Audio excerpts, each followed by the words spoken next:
Okay.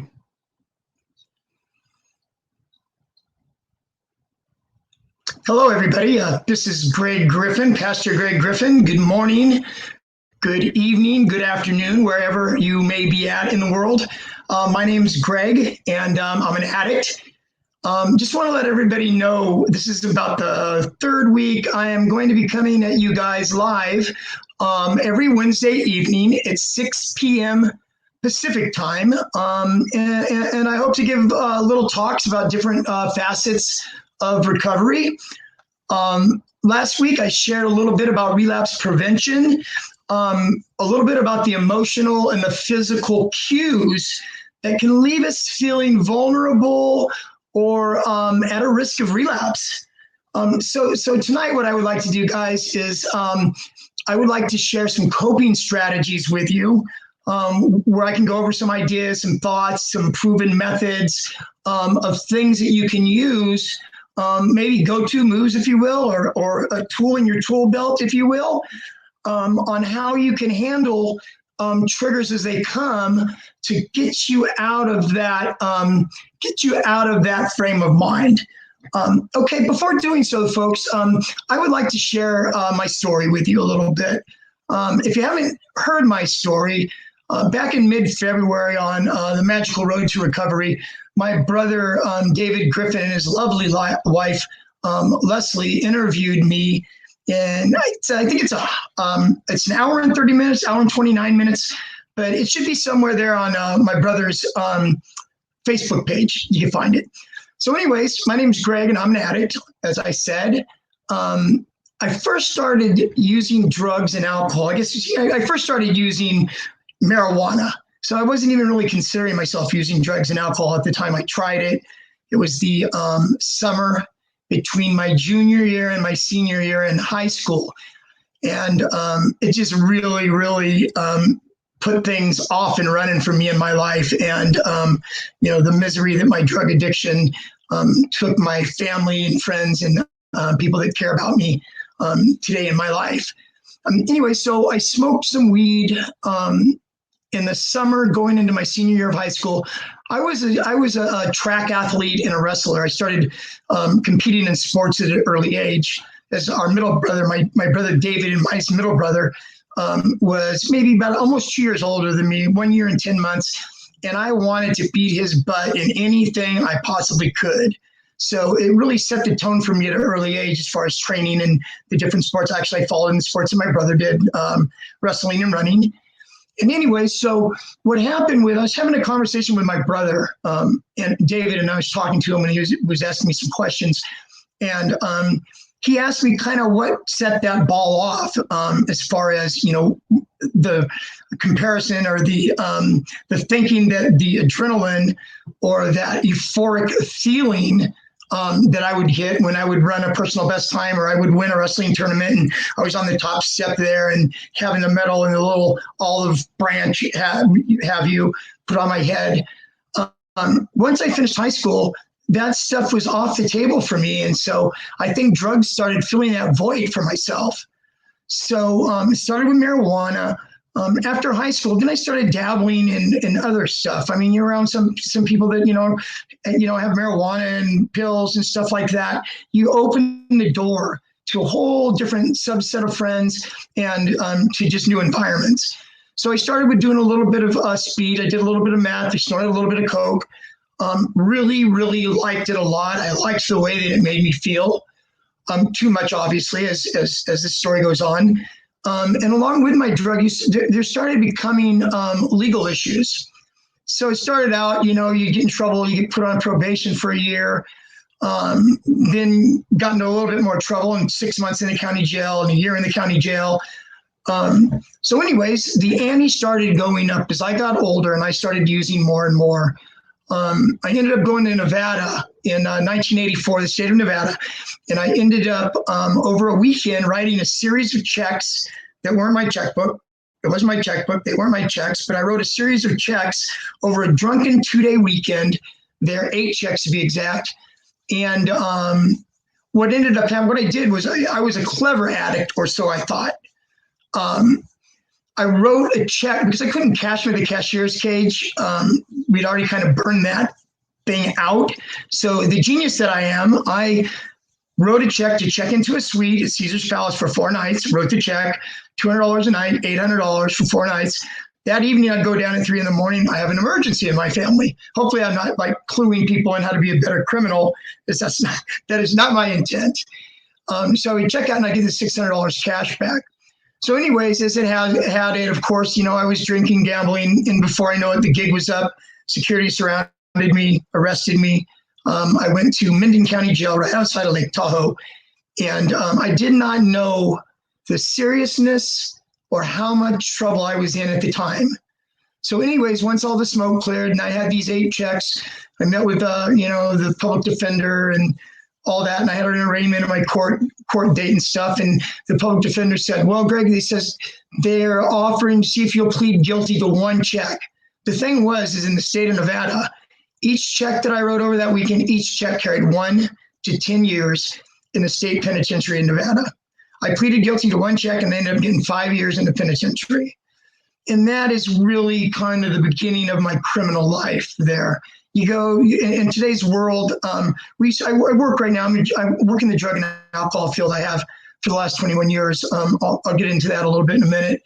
But, you know, as time goes on and, you go to prison and you start, hanging out with different people, you learn, as far as our justice system goes, in my opinion, there's just so much money being spent. Prisons are big business. Prisons are in business and they're big business. They make more money having you locked up there than the county would be spending or the state would be spending on you to go to drug treatment program, which is what should really actually be happening.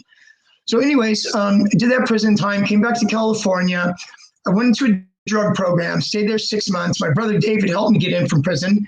Stayed there 6 months. I thought that I had a grip on things, but I didn't. So anyways, I got out of the program, had to go back and report to Nevada from the parole that I had.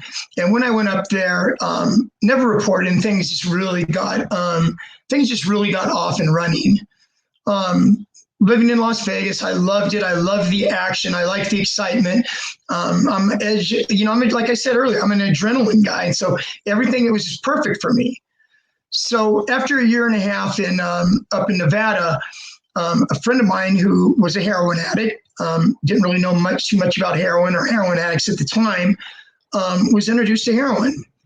And when I tried it for the first time, I could take it or leave it. It made me itchy. I remember it made me really itchy. And I threw up a lot too. And for some reason, I guess I liked the high or the feeling that the itchiness and the throwing up didn't bother me so much. Anyways, I dabbled with that for a couple months. And then before I know it, I was hanging out with my buddy that was the heroin addict and was with him for a period of about a week. And it didn't take me but a week before I got a heroin habit, which was the beginning of really my downward spiral in my life. While I was addicted to heroin, being a heroin addict is hard work. Where I work at today in a substance abuse program that I've worked in for 21 years, I have clients that come in and, heroin is still a pretty popular. Oxycontins, we call them oxys or roxycodones, heroin are still a really, really rampant drug of choice around here. And the sad thing about it is I don't know if folks are aware or not or have been following what's been going on with opiates and heroin in the world. But now they are actually taking the heroin and they're cutting it with bits of fentanyl in it to make it stronger, to get people hooked. And what's happening is a lot of folks are overdosing and dying behind it. I was, before I looked into this, when I heard about the fentanyl, I was thinking, well, doesn't the fentanyl cost more or than heroin does? So come to find out, I looked into it a little bit, and what happened is the cartels down in Mexico, one of the head of the cartels hired this chemist to train a couple of cartel buddies that was into a little bit of that kind of stuff, how to cook up and make fentanyl. So they trained these guys how to cook up and make fentanyl. And so what they were doing was that's how they had access to the fentanyl that they started cutting the heroin with. So anyways, that's what's going on now. But anyways, I was talking about being a heroin addict is hard work. Let me explain what I mean by that in my story.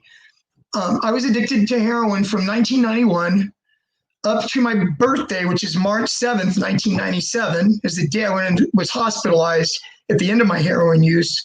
But from 1991 to 1997, I went to county jail for 30 days once, and then I got busted for some paraphernalia in Las Vegas, went to jail for 14 days. So between that 30 and 14 days, it was really crazy because I had to kick. I had to, I was dope sick, kick. I had to kick in county jail. It takes 3 or 4 days. You're really sick to your stomach, crawled in the fetal position, just, thrown up, diarrhea, just, it's not a good thing. So anyways, after I was in county jail for 30 days, first thing I would do is I go look up the dope man, I cop heroin, and boom, I'd be off and running again.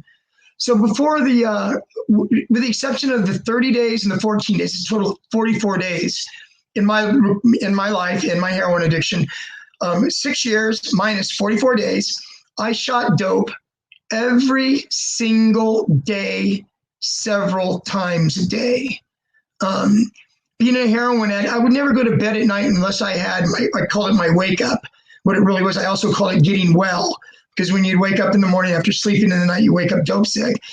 And the only thing that's going to get you better is some heroin. And so anyways, besides those 44 days, I shot dope every day, several times a day. Didn't take care of any health, obviously. I'm talking a minute about my hospitalization and what my health was like and what it was like for me in my life back then. Anyway, so I tell the opiate addicts and heroin addicts that are currently in the program that I work in, I would tell them, if you could put in half of the amount of energy and focus on your recovery right now, 50%, you're going to make it. You go a long ways. Because being a heroin addict, it was just, as I said, every day, several times a day. So it was really, really hard. You really, really had to work hard at being a junkie, as funny as that might sound. So anyways, I went into the hospital in 1997. I want to give you guys a little bit of a backstory tonight.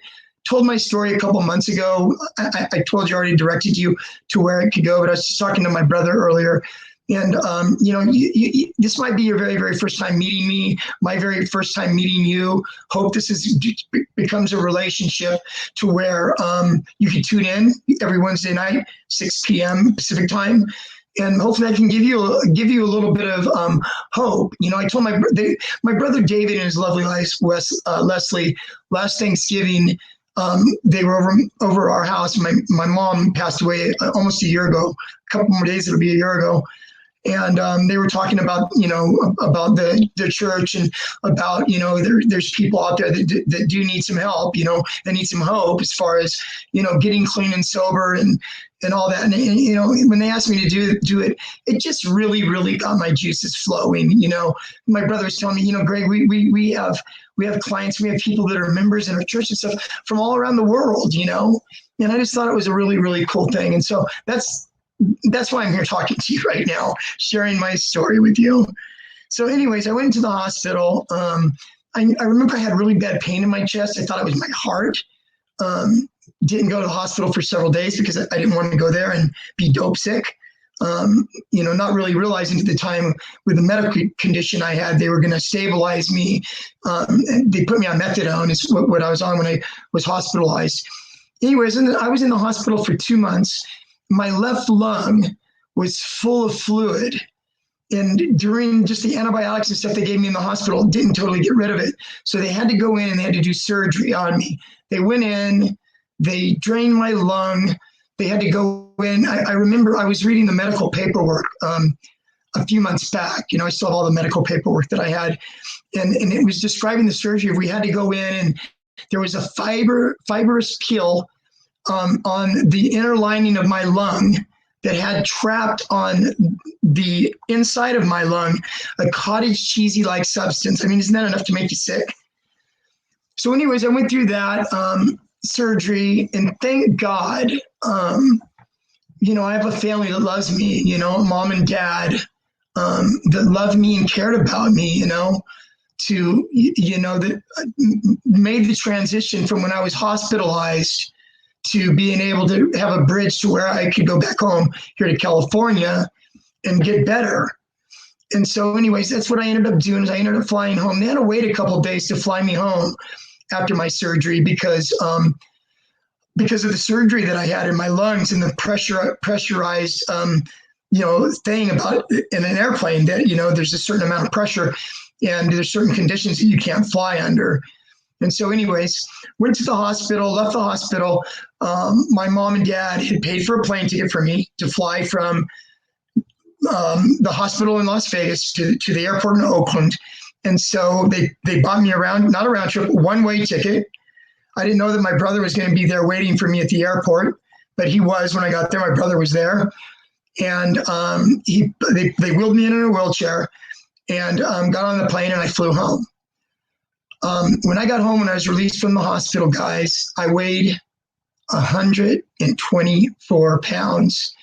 That's was, lucky to be alive then, and I thank God and I thank my family and thank my parents for, giving me another chance to be able to, get my life together. Anyways, once I got home, my mom strategically placed this flyer that came in the mail maybe a couple of months after I got home. It said "Celebrate Recovery" on it. So she set it on the table there and sat for, a month and a half, 2 months. And then now it's September. This is November 4th. I still remember vividly the date of it. And so towards the end of October, I told my mom, I said, Mom, I said, I see that flyer there. I would like to go, check that out. I just needed something outside of myself, something I could find hope in, something that I could find peace in, here I was, this, 37-year-old, unemployed, 124 pounds, trying to get my strength and my weight back and to get healthy again. And all this time that I'm back home, I'm thinking I'm coming back home to get my strength back, get back on my feet so I can go back up to Las Vegas again and hang out, start shooting dope again. Can you imagine that? 124 pounds. So anyways, thank God that, my mom put that there and that she came with me originally to go to Celebrate Recovery. And, it was a wonderful thing. When Mom came for the first time with me, she was going to support me in getting my help. And little did she know she was going to get her own help too. They had groups that obviously I was in the chemical dependency group. They had a sex addiction group. They had a codependency group, which my mom went to the codependency group. And so anyways, we did that. And so I started getting better. I started building my faith in God and started finding a purpose in life. So, it was a wonder. It was a good decision to do that. And as I got better and as my mom, she started making friends at the church and, I met a lot of friends at the church and, it's a really, really, it was a really, really positive thing. In a minute when I share tonight, guys, when I share a little bit about, relapse prevention and coping strategies and stuff, I'm going to go into some coping strategies. There's a lot of talk like call a friend or call your sponsors in 12-step meetings. I'm going to go into a little more detail of that when I talk about 12-step meetings. I talk about 12-step involvement and fellowship. I'll touch on that because early on, whenever I started going to this Celebrate Recovery, I remember really very, very well the gentleman that ran Celebrate Recovery. He was a Celebrate Recovery pastor, and his name was John Nielsen. And he took me under his wing. He heard my story. He saw me during my transition. I was far from well when I started going. I mean, heck, I'd only been home 5 months when I started going. And so anyways, thank God that he put him in my life. And he told me early on, he shared with me, he says, what, Greg? He says, it's really not that difficult, Greg. He says, you need to change playgrounds and playmates. And, that really resonated with me. I need to change playgrounds and playmates, it made sense. No more hanging out, guys, with the old friends it's going to pull you down, right?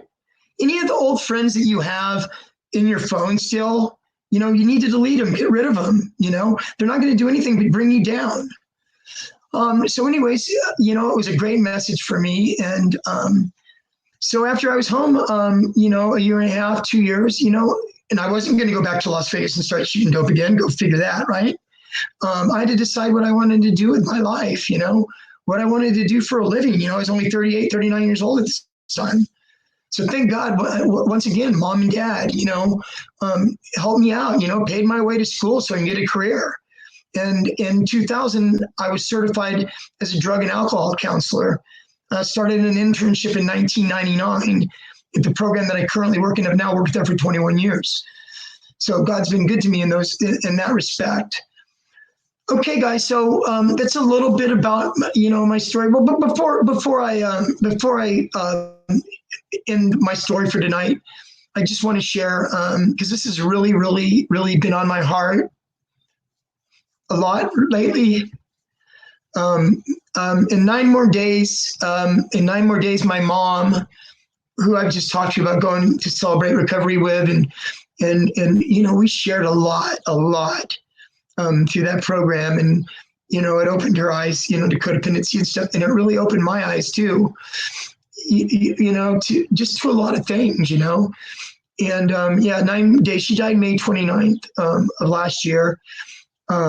And now my dad, my father, he's, we didn't know if he would make it a year, and here 9 more days, it'll be a year that he's made it. My mom and dad celebrated. My mom and dad's wedding anniversary is May 10th. And before my mom died, 19 days before my mom died last year, my mom and dad, she was in the hospital, but my dad was there. They got to celebrate their 65th wedding anniversary then, with each other. So that was nice. But anyways, my mom was really sick, and her 1 year anniversary of passing away is coming up. And I just really, really remember my mom's last month on Earth here. She got rushed to the hospital in an ambulance. This was probably 3 weeks, a couple weeks before, maybe 3 weeks before she passed, early May. Me and my sister had to call an ambulance, and they came and picked her up at home and brought her to the hospital. And while she was in the ambulance, she had a heart attack. And when she was being wheeled into emergency, my sister was in the ambulance with my mom. And she had 2 more heart attacks. And the doctor told my sister at that point in time, he said, if there's family or friends, you need to notify him now, because, mom was on her way out. Come to find out, my mom was a battler. She battled through a lot of stuff her last year in life. But anyway, she came back through and came back to about 2 days after these heart attacks. And I got to tell mom then at that point in time, I said, Mom, I said, I got to really experience what it felt like to lose you, because we thought that we had lost you. And I told her, I said, from this day forward, Mom, you are now my bonus mom. And so what that meant to me was I got to love on her. I got to love on her hard. I remember her last, since that happened 2 or 3 weeks before she died, my mom loved massage. And, I'm not a massage therapist by trade or anything, but I give a pretty mean massage. You could ask my sister that, she would say yes.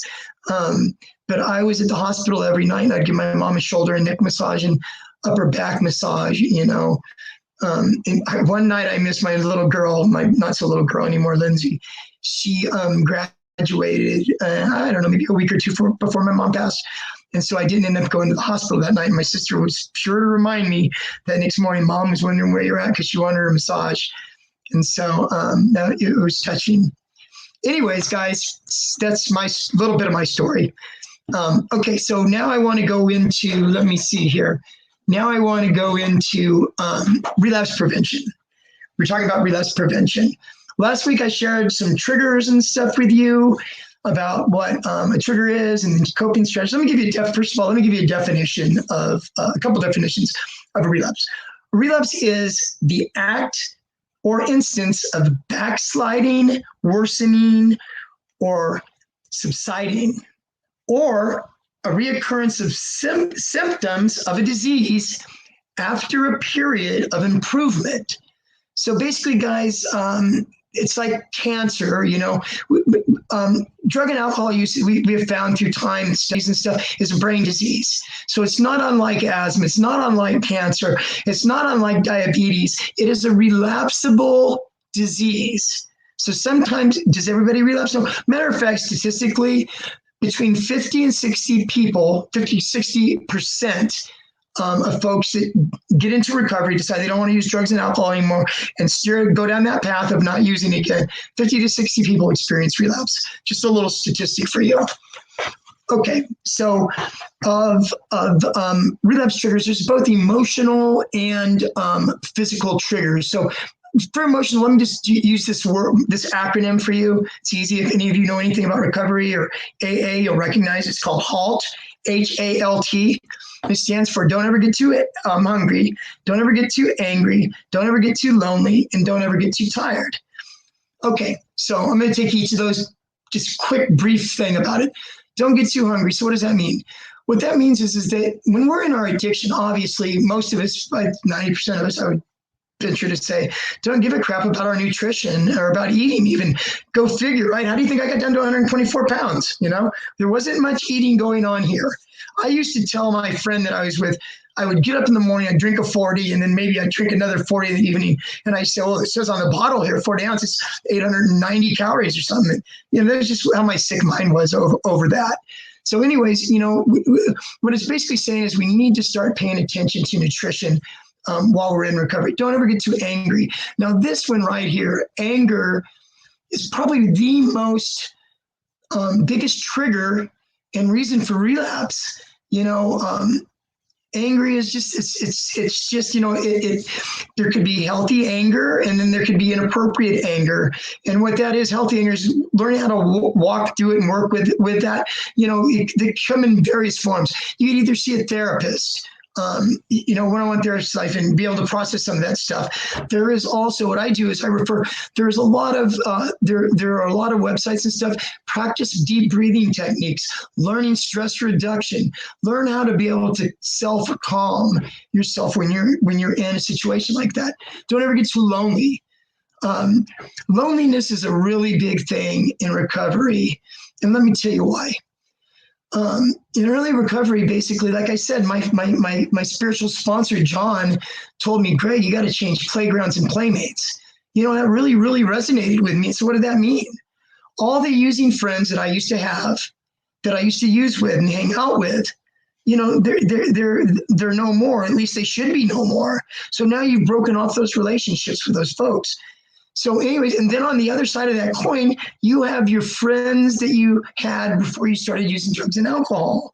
And you have family too that you had during the time you were using and not during the time that you're using. And so you think you're going to go back to your friends before your addiction, but only to come and find out that they're not ready to take you back right now. Just because I decided to get clean and sober doesn't mean the world is going to change and adapt to my needs. I hurt a lot of people in my addiction. I really hurt my mom and my dad while I was in my addiction. And I just thank God right now that I was able to make peace with my mom and love on my mom really hard before she passed. And if I haven't mentioned, my dad's on hospice right now, and me and my sister both care for my dad. And, I tell my supervisor at work, she always asks me, how's dad doing?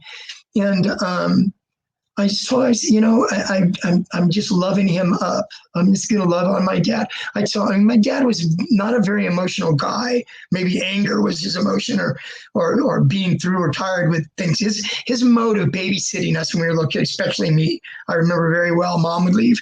Dad would be in there. As soon as I made a peep or do anything, to your room. And so I used to have to go to my room. That was my dad's way of dealing with us. But anyways, he wasn't a really emotional guy. And so, he's softening up a little bit now, but I make sure every night, and sometimes I don't get a response from him, but every single night before he goes to bed, I like to call it tucking him in bed, even though I don't literally tuck my dad in bed. But I always say, I love you, Dad. Is there anything I can do for you? I love you.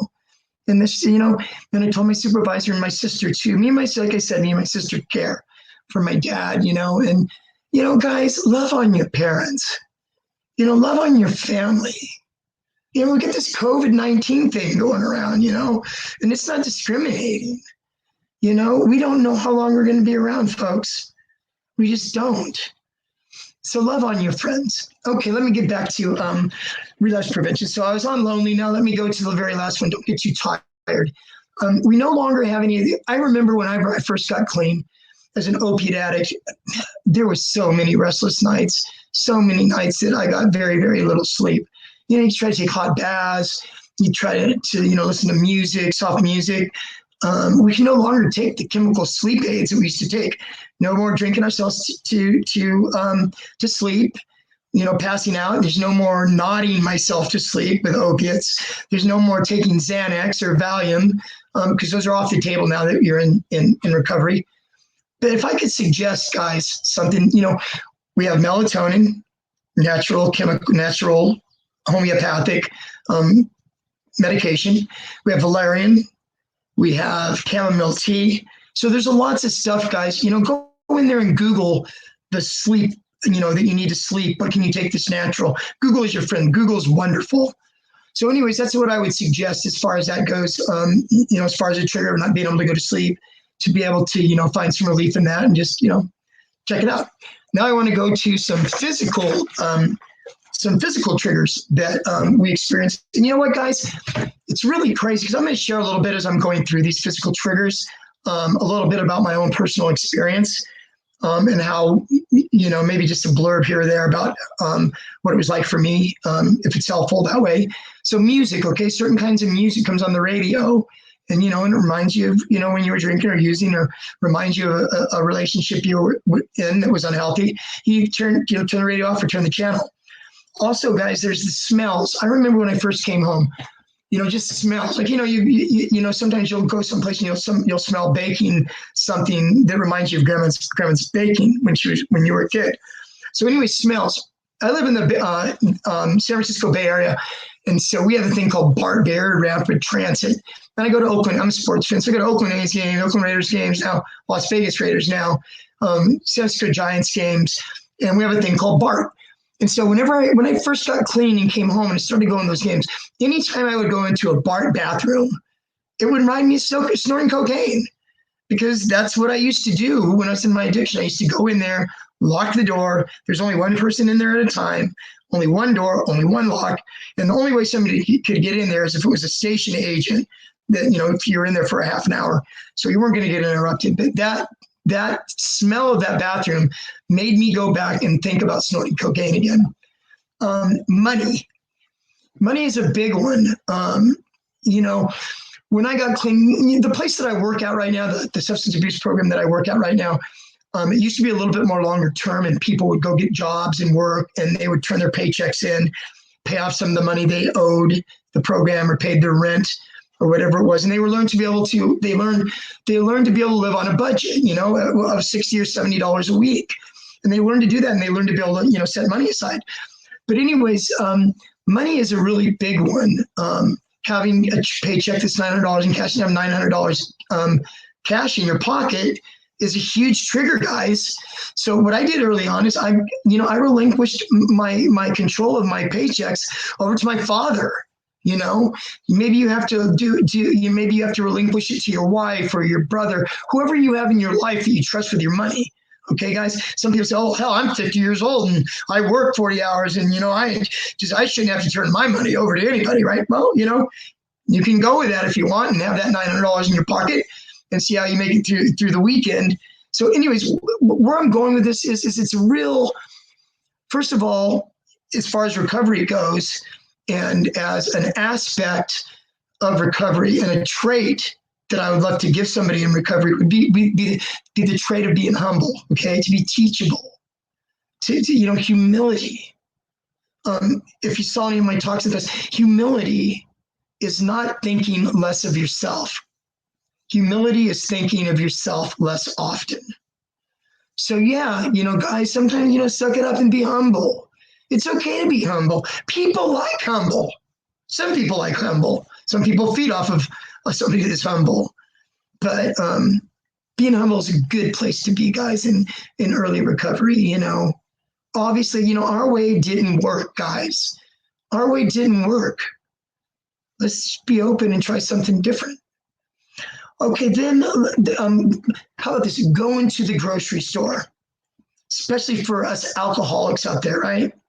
You know, Jesus Christ, you go there and they have this section that's usually off in the corner, and they usually have the big things, big bottles of, tequila and all the top shelf liquor they have it stacked up, right?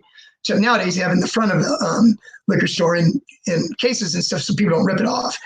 But anyways, it's like, how do you think that feels to an alcoholic? How do you think it would feel? Crack cocaine on aisle 3, methamphetamine, aisle 5. Every time that an alcoholic goes to the grocery store, especially new in recovery, it can be a tough thing. So what do? Bring a friend, bring somebody, bring a sponsor, bring a friend that's supportive of your recovery, talk about those feelings after they come up and process those feelings after they come up. Okay. Exits on a freeway. So what does that mean? Okay. You're driving down the road. You're driving down the road. There's an exit on a freeway that you're used to getting off on, that the connection is a few blocks away where you have to go cop. So anyways, you're driving down the freeway, and this exit has this gravitational pull towards you to where, should I, shouldn't I? What do you do? One, you can take a different route home, even if it's 5 or 10 miles further. You can do that. If it's really, really a strong urge, call a friend or call your sponsor 5 minutes before you get to that freeway exit and talk your way through it. One last physical trigger is, and this was really a trip because I experienced this. And when I experienced it, I experienced almost 3 years into my recovery. And God, I was surprised how strong of a pull it was on my heart and my mind. And in 1999, I told you I just went to school and stuff and get certified for my drug and alcohol, certification. And I had to go up. It was a Saturday morning at 8 a.m. So what I did is I drove to Sacramento. It's about a 2-hour drive from where I live, and got a motel room for the night so I can get a good night's sleep, wake up, be able to go get a jog in the morning, be clear-headed to get my coffee, bam, go over to take my test. Checking into the motel room, guys, getting my key at the front desk. I started feeling it then. And then when I got to that room and I opened the door to that motel room and I walked in, it brought it all back for me. First time in a motel for me since I was shooting heroin. So as soon as I walked in the room, it reminded me of closing the curtains, pulling out the spoon, putting the dope on the spoon, putting water on it, cooking it, pulling it up and slamming it. And I had to walk through that, My supervisor that I work with, we both studied and took the test together. So she had her own room though. And so after we checked in and stuff, when we went out and had dinner, I told her what's going on for me, and that it was really, really strong. I mean, I didn't feel like I was in danger of going and looking for drugs and getting drugs and doing that, but it was just really that strong pull that it had on me, guys. So these are real. These physical and emotional triggers are real. So now what do we do with them? Okay, let me go over some coping strategies. So what we do, I do an exercise in one of the relapse prevention groups that I do, where I work, where I give these index cards where on one side I have people write their triggers, and on the other side I have them write their coping strategies. And then after they do that, I have them do it in color. Then I take those little index cards and I take them home, all 25 of them, how many people are in my group, right? And I laminate them. I trim them, I make them look nice and pretty. That's why I tell the clients when they're doing it, I give them colored pencils, colored pens, tell them to make them look pretty. Put this in, put some thought into this, because this could be a really, really good tool for you. It's something I used early on in recovery. Used pictures of my little girl. My little girl was born my not so little girl now, was born in 2001. She's 18. She just graduated last year. I think I shared that with you. And, keep these with you. Keep them in your pocket. It's funny. I'll run into somebody a year ago that was in treatment a year and a half ago, and they say, Greg, I saw that little card. It touches my heart, So anyways, coping strategy, okay? Call a friend or call a sponsor. You feel like using call a friend or call a sponsor. You're going to hear sponsor, and you're going to hear 12-step go to a meeting. You're going to hear this throughout these coping strategies. It's a common theme. And then I'm going to break it down a little bit and tell you why it's a common theme, okay? Go to a meeting is another one. Go to an AA or NA meeting. You're feeling triggered that day. Go to a meeting, talk about it, raise your hand, talk about it. Having a hard day, feeling triggered, take a walk, take a hike. Take a hike. We have really, really beautiful trails here up here in Northern California. Take a hike, take a dog for a walk, take the cat for a walk. Try that one, right? Take the cat for the walk. I have to chase our cat. We had a cat that was a wild cat that my sister brought back from way up in Northern California, who was really, really a wild cat. Anyways, take a walk, walk the dog, get out, breathe in some fresh air. Very good. Go to the gym. Exercise. First of all, exercise is just, it's fantastic. It's a fantastic thing if you can gravitate towards it in recovery, because it's such a stress reducer. It's such a, I do my best thinking. I do my best thinking on either a run or on the treadmill or the elliptical at the gym. It's just as a way for me to clear my head, for me to think, try to work things out in my mind, any decisions I have to make. Go to the gym. Can't stress after the COVID-19 stuff's over with, by the way. That's the last damn thing I'm going to do in COVID-19 is go to a damn gym. I'm surprised they're even thinking about opening these gyms up with this. I don't want to get political now, so I'm going to pass on that. Normal circumstances, go to the gym. Can't do it enough. A little story about something that happened to me in early recovery. And this goes back to John Nielsen, my spiritual sponsor that I met in Celebrate Recovery. I experienced my very first death of a friend in 2002. And it's a little bit of story too. It's a little celebrity involved in the story.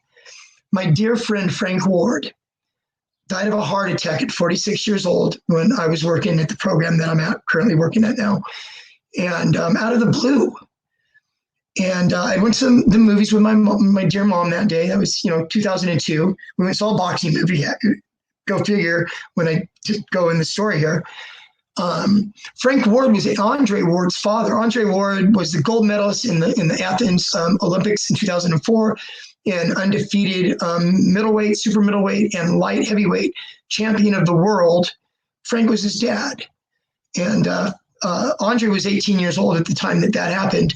And Frank's goal for Andre was to always go to the Olympics. He said, son, the trainer wanted Andre to go pro because Andre had an undefeated amateur career, several years in a row, Golden Gloves champion. And so Frank would tell his son, I want you to go to the Olympic Games, win a gold medal. You can call your own shot and pave your own path. So anyways, Frank died. Andre's 18 years old. Andre stopped fighting. Andre backed off his faith of God. Andre started drinking. Andre started hanging out with the wrong crowd. So this happens for a few months. Another athlete's named Napoleon Kaufman. He used to be a running back for the Oakland Raiders. He left pro football to become a pastor. He's a pastor here in the Bay Area. Napoleon Kaufman, Pastor Kaufman, got hold of Andre, set Andre down and talked to Andre. And he said, son, I'm just worried that if you don't play this out and you don't give it your all to see if you can recognize the dreams that you shared with your father before your father died, I don't know if you'd ever be able to handle that if you don't do it.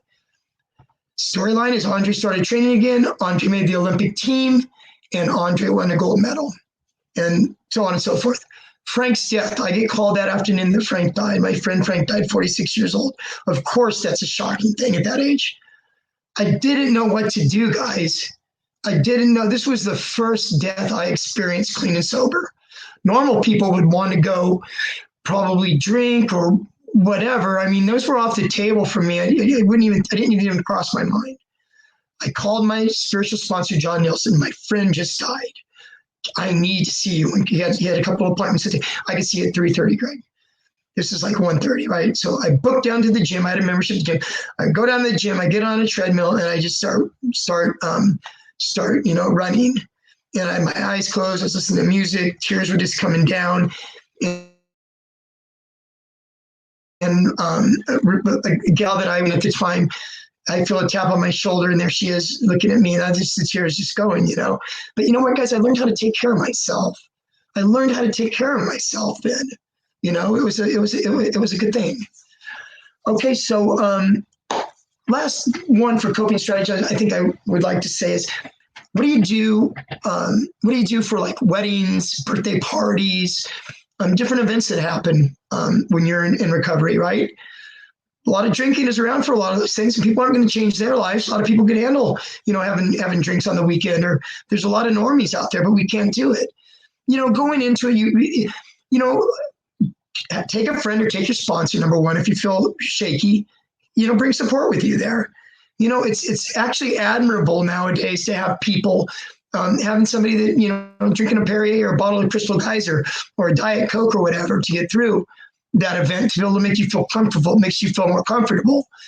Or, you know, have a plan that you can leave. You know, give yourself permission to leave, guys. If you feel a tug and you feel uncomfortable about something, this is your life. You've worked hard on your recovery. You know, you've looked at these things. You looked at relapse prevention. You went through a treatment program, or you live, you know, a really strong 12-step program. You're a sponsee, or you're sponsoring people now, whatever the case may be. You know, it's okay to give yourself permission to leave if you feel uncomfortable. Okay, guys. So also, I just want to also share with you the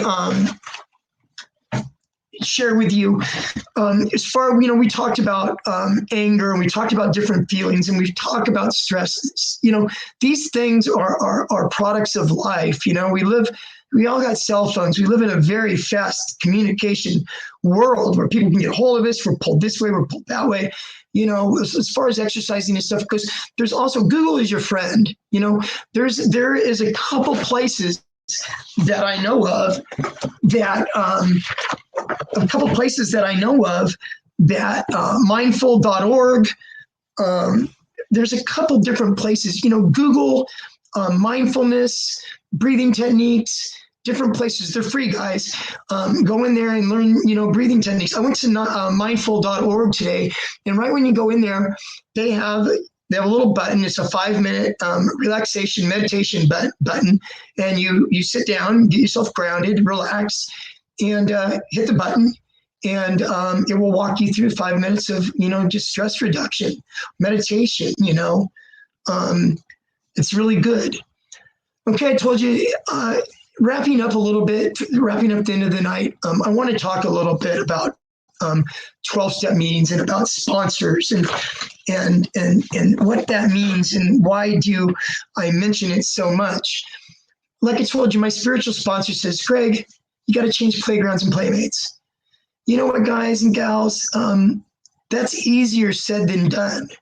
You know, making a whole new support network. And when the 12-step programs of NA and AA are a lifestyle. The steps it's a lifestyle program. It is a replacement of friends and acquaintances, or wherever relationship brings you. You know, you go to a meeting. You know what I recommend first for anybody that's new in recovery, that's just finishing treatment, or hasn't been to treatment, or wants to stop using, and doesn't have to go to treatment to stop using, but could stop using with the fellowship of AA and NA. If I could give you one trait, one quality, if I could give you one tool, one resource for your recovery tool belt, I would give you the gift of AA and NA. Why is that? You meet people, you start community building, guys. You get a sponsor. How do you get a sponsor? You go to a meeting, you raise your hand, say, I'm brand new. I'm new at this, and I need a sponsor. And somebody will come up to you after the meeting and talk to you. Or sometimes they have sponsorship meetings where the meeting will start out, and the secretary will say, it's a sponsorship meeting, and they'll have the people that are in recovery raise their hands that are able to sponsor. Men for men, women for women will raise their hands on who they get sponsored, and you go up and you talk to them afterward. Why is it important? First of all, the first couple of weeks of early recovery, it's a lot of emotions. You know, you need somebody to maybe call and talk to help you get through these tough times. You know, a good sponsor will take you and put you under their wing, and they will introduce you around to all their friends. look for somebody that's got a couple, 2, 3, 4, 5 years of recovery under the belt. Somebody that's currently working the steps themselves that can explain the steps to you. I'll have another talk here down the road on the 12 steps of Narcotics Anonymous or Alcoholics Anonymous, and I'll break them down for you in a way that that you can relate to, or direct you in a place that you can learn more about those steps. They'll put you under the ring. They'll introduce you around to the people they know. Now you're building a network. What I really recommend is the beauty about NA and AA is after a meeting, there's lots of stuff that happens outside of the meeting. There's lots of stuff that happens outside of actually working the 12 steps. Fellowship is wonderful for them where you're making these new connections. You go out for dessert after AA is 1 hour, NA is an hour and a half. Go to an NA meeting, starts at 7:30, you're done by 9. People go out and have dessert around the corner at the coffee shop afterwards. You're sitting at a table with these guys. You see this one guy over here. This one guy has been, he owns his own glass company. This guy over here works at Starbucks. This person over here is a lawyer. Addiction does not discriminate, guys and gals. It doesn't discriminate. We come from all walks of life. And you sit there and you ask the guy, you ask the guy that works at Starbucks that's got 7 years clean, what was it like your first couple of weeks in recovery? How was it? Did you sleep? How did you sleep? How did you work? What did you do on your step 4? Do you remember how to kind of give me some suggestions about doing step 4? And so you get to pick these guys' brains and stuff, guys, and it's a beautiful thing. It's a wonderful thing. Also to mention that they have in 12-step meetings and stuff, they have clean and sober softball leagues. They have clean and sober dances. They have bowling leagues. They have all kinds of fun stuff, guys.